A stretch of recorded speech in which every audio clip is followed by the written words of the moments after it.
عزیزان گرامی، یہی بی بی زہرا ہے۔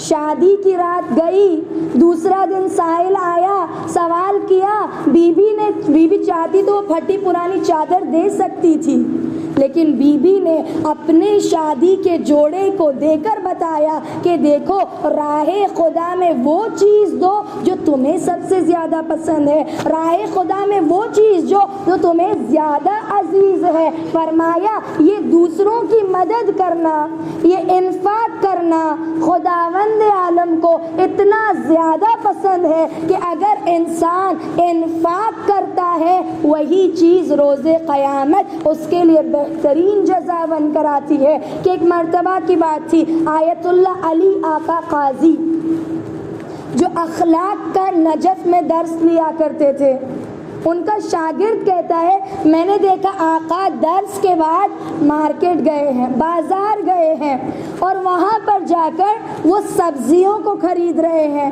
لیکن میں نے دیکھا کہ آقا سبزیاں تو لے رہے ہیں لیکن اپنے جھولی میں سڑی ہوئی سبزیوں کو ڈال رہے ہیں، اچھی اچھی سبزی کو چھوڑ کر جو سڑی ہوئی سبزیاں تھی پیسے دے کر وہ سڑی ہوئی سبزیوں کو خرید رہے تھے۔ میں گیا، جا کر پوچھا، ائی آقا، ائی استاد، آپ کا یہ عمل مجھے سمجھ نہیں آیا کہ آپ پیسے دے کر سڑی ہوئی سبزیاں خریدے۔ دیکھیں، ہم جب جاتے ہیں اگر سبزی پر ایک دھبا بھی لگا ہوتا ہے ہم اسے لینا نہیں پسند کر دیتے، ہم اچھی اچھی سبزیاں لیتے، لیکن اسی کے برعکس آیت اللہ علی آقا قاضی سڑی ہوئی سبزیاں جھولی میں ڈال رہے ہیں۔ شاگرد جاتا ہے، پوچھتا ہے، اے آیت اللہ، اس عمل کا کیا مطلب ہے؟ پیسے دے کر سڑی ہوئی سبزیاں آپ ڈال رہے ہیں۔ آقا علی آقا قاضی کہتے ہیں کہ میں جانتا ہوں یہ جو ترکاری، یہ جو سبزی بیچنے والا ہے وہ بہت غریب ہے، لوگ آتے ہیں اچھی اچھی سبزیاں لے کر جاتے ہیں، لیکن وہ جو تھوڑی خراب ہوتی ہے اسے یہیں پر رکھ دیا جاتا ہے اور اس شخص کو بہت نقصان پہنچتا ہے۔ میں چاہتا تھا کہ اس شخص کی کچھ مدد کر دوں، لیکن اگر میں صرف ایسے پیسے دے دیتا تو شخص کو شرمندگی ہوتی کہ اس کو میرے غربت کے بارے میں پتہ چل گیا، اسے پتہ چل گیا میں کتنا غریب ہوں، اسے شرمندگی محسوس ہوتی، اور اگر میں اسے ایسے ہی پیسے دے دیتا تو کل سے وہ اپنا کاروبار چھوڑ دیتا، ہاتھوں کو پھیلا کر بیٹھ جاتا کہ دنیا میں بہت سارے لوگ ہیں جو آ کر میری مدد کریں گے۔ آقا کہتے ہیں میں نہیں چاہتا تھا وہ شرمندہ ہو، میں نہیں چاہتا تھا وہ اپنے کاروبار کو چھوڑ کے بھیک مانگنا شروع کر دے، لہٰذا میں نے پیسے دے کر اس کی مدد ایسے کی کہ سڑی ہوئی سبزیاں لے لی تاکہ اس کا نقصان نہ ہو۔ آقا فرماتے ہمارا کیا ہے، ہم تو جیسی بھی سبزیاں کھا لے لیکن لوگوں کا نقصان نہیں ہونا چاہیے۔ اب ہم اپنی زندگیوں میں دیکھیں عزیزوں، لوگ چاہے نقصان میں ڈوب جائیں لیکن ہمارے گھر میں کوئی نقصان نہیں ہونا چاہیے۔ لوگ اپنے لیے تو زندگی جی لیتے ہیں لیکن کامیاب وہ ہے جو دوسروں کی زندگیوں کو سنوارے، کامیاب وہ ہے جو دوسروں کی زندگیوں کے بارے میں سوچے۔ سورہ دہر کیوں نازل ہوا؟ الحمدللہ آپ مجھ سے بہتر جانتے ہیں، اہل بیت کے گھرانے میں روزے تھے لیکن مسکین آتا تھا، کبھی اہل بیت روٹیاں دے دیتے تھے، کبھی اپنا کھانا دے دیتے تھے، خود کھجور سے روزہ کھولیں گے لیکن سائل آئے گا اسے خالی ہاتھ نہیں پھیریں گے، اور ہم ہیں پیٹ بھر کے کھانا کھا لیں گے۔ الحمدللہ عالم دین اس کی بہت اچھی مثال دیتے ہیں کہ جب ہمارے گھر میں دعوت ہوتی ہے کبھی ایسا نہیں ہوتا کہ دعوت میں ہم کم کھانا بناتے ہیں، مہمان جتنے آنے والے ہوتے ہیں اس سے تھوڑا سا زیادہ ہی بنا لیتے ہیں، پھر وہ کھانا جب بچ جاتا ہے انسان فریج میں سٹور کر دے کل ہم یہی کھائیں گے۔ نہ عزیزو، اہل بیت کا کردار یہ نہیں ہے آپ اسی وقت جائیں غریبوں کو کھانا دے۔ کیا کل کا بھروسہ ہے کہ کل میری سانسیں رہے گی اور میں وہ کھانا کھاؤں گی؟ انسان کیا کرتا ہے؟ وصیت کرتا ہے کہ میری زندگی کے بعد یہ چیزیں تم غریبوں میں دے دینا۔ رسالت میں آپ فرماتے ہیں زندگی میں ایک اگر کھجور تم نے کسی کو دیا ہے، تمہارے مرنے کے بعد اگر کھجور کا کارخانہ کھانا کسی کو دیا گیا ہے، دونوں کا ثواب ایک جیسے نہیں ہو سکتا۔ ایک کھجور تم نے اپنی زندگی میں دیا ہے وہ بہتر ہے تمہارے مرنے کے بعد پورا کارخانہ کیوں نہ دیا جائے۔ کیوں؟ کیونکہ زندگی میں مجھے ضرورت تھی، مرنے کے بعد قبر میں تو میں اپنا سامان نہیں لے جاؤں گی، مرنے کے بعد تو ہر کوئی انفاق کرے گا، مرنے کے بعد تو ہر کوئی وصیت کرے گا، لیکن عالم دین کہتے ہیں زندگی جب ہے اپنے حصے کا رکھو، جو بچ جائے اس میں تو کم از کم دو۔ میں ہمیشہ یہ مثال دیتی ہوں، جب خدا کرے کہ جو بے اولاد ہے انہیں جلد از جلد اولاد نگینہ عنایت فرمائے، لیکن جس کے گھر میں اولاد آتی ہے سب سے پہلی اولاد، آپ دیکھیں انسان میں اتنی اتساہ ہوتی ہے کہ اتساہ میں وہ بہت سارے کپڑے لے کر آتے ہیں، اور الحمدللہ بچے اتنی تیزی سے بڑے ہوتے ہیں کہ کچھ کپڑے تو یوں ہی رہ جاتے ہیں۔ انسان کی فطرت کیا ہوتی ہے؟ رکھو کپڑے اچھے ہیں، دوسرا بچہ آئے گا اس میں استعمال ہوگا، دوسرا بچہ آئے گا اس کے لیے کہاں ہم خریدنے جائیں گے۔ عزیزان گرامی، آپ کو یقین نہیں ہے وہ دوسرا بچہ آئے گا یا نہیں آئے گا، لیکن آپ اپنے شہروں میں جائیں، فٹ پاتھ پر لوگ ٹھنڈ کے مارے مر رہے ہیں، برفیلی رات میں ایسے ہی بنا کپڑوں کے سو رہے ہیں۔ آپ وہ کپڑے اپنے آنے والے، وہ بھی جس کا بھروسہ نہیں کہ آئے گا یا نہیں، اس کے لیے سنبھال کے رکھتے ہیں۔ بہتر ہے آپ ان کپڑوں کو جا کر غریبوں میں تقسیم کریں۔ وہ جو بنا کپڑے برہنہ گھوم رہے، اور اس میں ضرورت نہیں کہ آپ دھرم کو دیکھو، مسلمان ہے تو ہی میں دوں نا، انسانیت کو دیکھیں۔ بچے بنا کپڑے دھوپ میں گھوم رہے ہیں، برفیلی رات میں یوں ہی سو رہے ہیں، انہیں کپڑے جا کر دیں تاکہ یہ کپڑے آپ کے لیے قیامت میں نجات کا ذریعہ بنے اور آپ کو سیدھے جنت میں لے کر جائے۔ لہٰذا وہ تیسرا تحفہ جو ہمیں رضوان جنت کو دینا ہے، انفاق کا جذبہ، ایثار کا جذبہ، خدا کی راہ میں دینے کا جذبہ۔ چوتھا اور آخری فرمایا کہ اگر جنت میں تم داخل ہونا چاہتے ہو تو کہا وحفظ الامانتی فی الوقف، بہت بڑی ذمہ داری۔ اگر اس مسجد کا کوئی والنٹیئر ہے، کسی کو ذمہ داری دی گئی ہے کہ وقف کی گئی چیزوں کی ذمہ داری آپ پر ہے، تو آپ کی بہت بڑی ذمہ داری ہے کہ اس وقف کی گئی چیز کی امانت میں آپ خیانت نہیں کر سکتی۔ اگر مثلا کرسیوں کو لوگ وقف کرتے ہیں، یہ کرسی مسجد میں کام آئے اس کے لیے وقف کر دیا گیا ہے، فرمایا وہ جو وقف کی ہوئی کرسی مسجد میں ہے آپ اس کو اپنے گھر کے کام کے لیے نہیں استعمال کر سکتے ہیں۔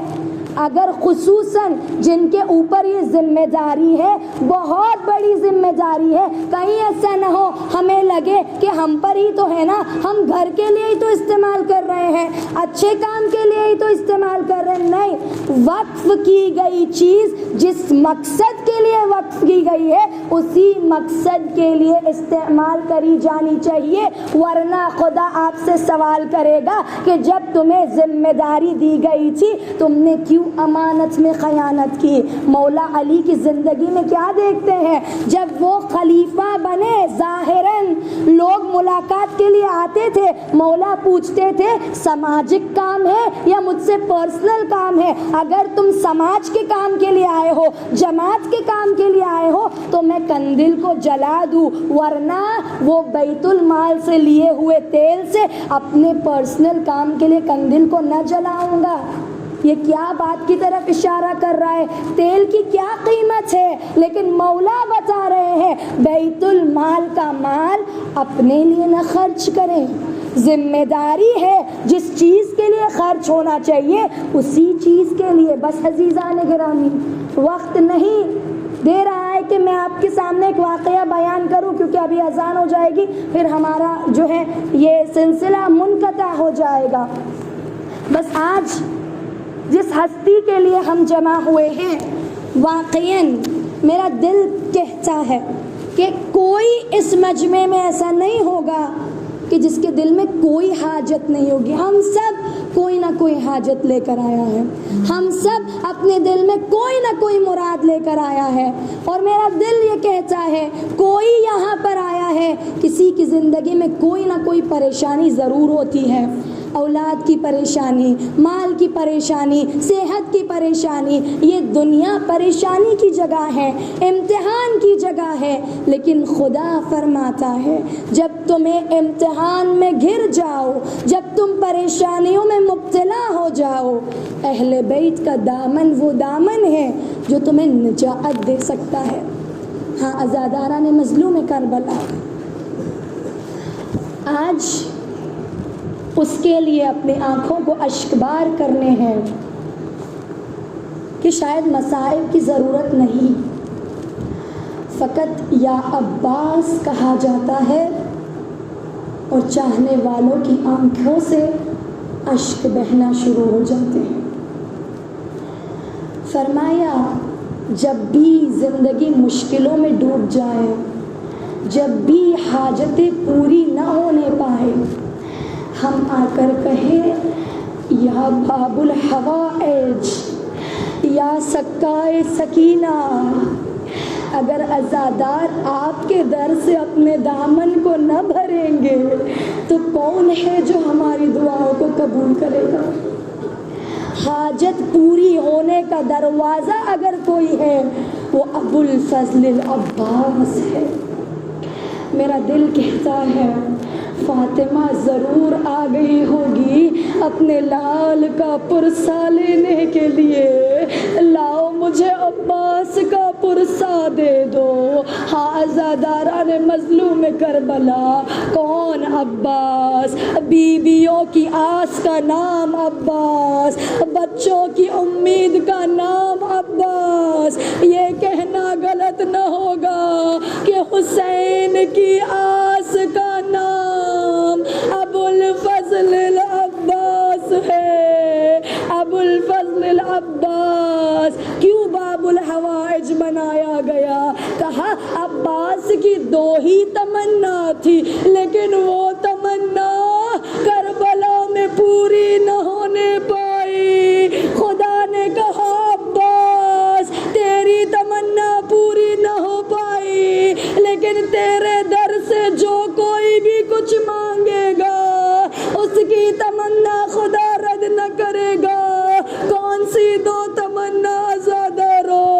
پہلی تمنا عباس کو مانگا ہی اسی لیے گیا تھا کہ کربلا میں جنگ کرے گا، مولا کی نصرت کرے گا، لیکن عباس جب حسین کے پاس آتے ہیں کہا آقا مرنے کی اجازت دے دو۔ حسین کہتے ہیں اے عباس تو میرے لشکر کا علمدار ہے۔ ایک مرتبہ مولا نے حسرت سے دیکھا، کہا اے آقا وہ فوج ہی کہاں ہے جس کا میں علمدار ہوں؟ نہ اکبر ہے نہ اونو محمد ہے، اے آقا اجازت دے دو۔ عزادارو جانتے ہیں جب ابو الفضل العباس خیمے میں رخصت کے لیے آئے ہیں نا، زینب کہتی ہے اے عباس میرے بابا مجھے کہا کرتے تھے اے زینب جس کوفے میں آج تو شہزادی بن کر آئی ہے کل یہی کوفہ ہوگا، تیرے سر پہ چادر نہیں ہوگی۔ میں بابا سے کہتی تھی اے بابا جس کا عباس جیسا بھائی ہے کس کی مجال اس کی چادر چھینے اے عباس، لیکن مجھے آج یقین ہو گیا کہ میری سر سے چادر اتاری جائے گی۔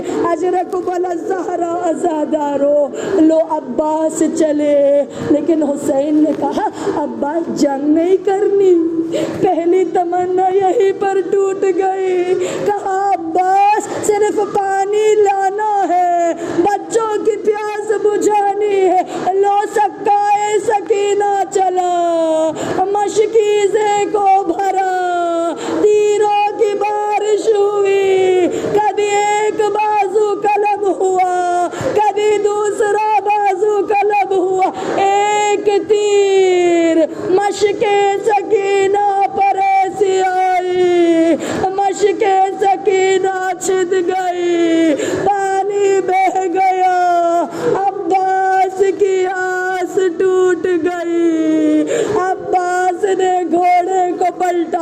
میں پوری شہادت نہ پڑھوں۔ مولا حسین سرہانے آئے، کہا عباس کوئی تمنا ہے بھائی؟ کہا اے آقا میرے لاشے کو خیمے میں نہ لے جانا، عباس شرمندہ ہے، بس حسین چلے علم کو لے کر آئے۔ یہاں سکینہ چھوٹے چھوٹے بچوں کو کہہ رہی ہے بچوں دیکھو علم قریب آ رہا ہے، میرا چچا پانی لے کر آ رہا ہے، پانی پہلے تم پی لینا، سکینہ بعد میں پیے گی، لیکن ہائے علم تو آیا، علم دار آیا۔